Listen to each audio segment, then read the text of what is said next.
Ito ang aking Ryzen 9 and Ryzen 5.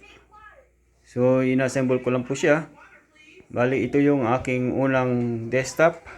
Ang ipapakita ko ay ito ay Ryzen 5. Ayan. Kung sisilipin natin sa loob, ayan. Ito po yung itsura niya.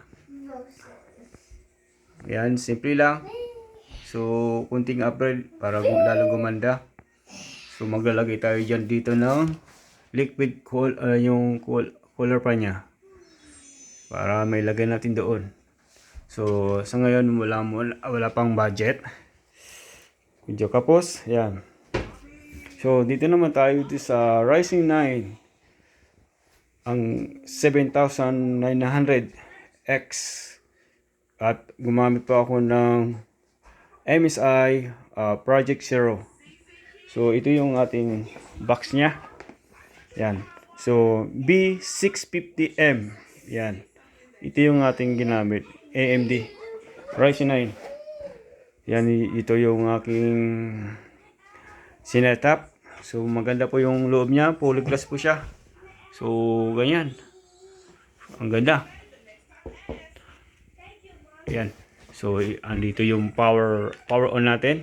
Yan. Ito yung pinakalupit. So, yung likod niya, so, meron na po siyang Wi-Fi at may kasama na rin po siyang Bluetooth. So, MSI yung ating motherboard. At meron din siyang clear CMOS button. Yan. Meron nakalagay dito. Tapos, meron din nakalagay pong plus bias button. Yan, kitang-kita. Yan. Ito pala, ito yung makabagong motherboard. So ito naman yung Ryzen 9. So simple yung Ryzen 9. Yan. Yan po. Sa wakas, nagkaroon na ako ng bagong computer. At yan ang aking personal computer. Ay, salamat po sa Diyos.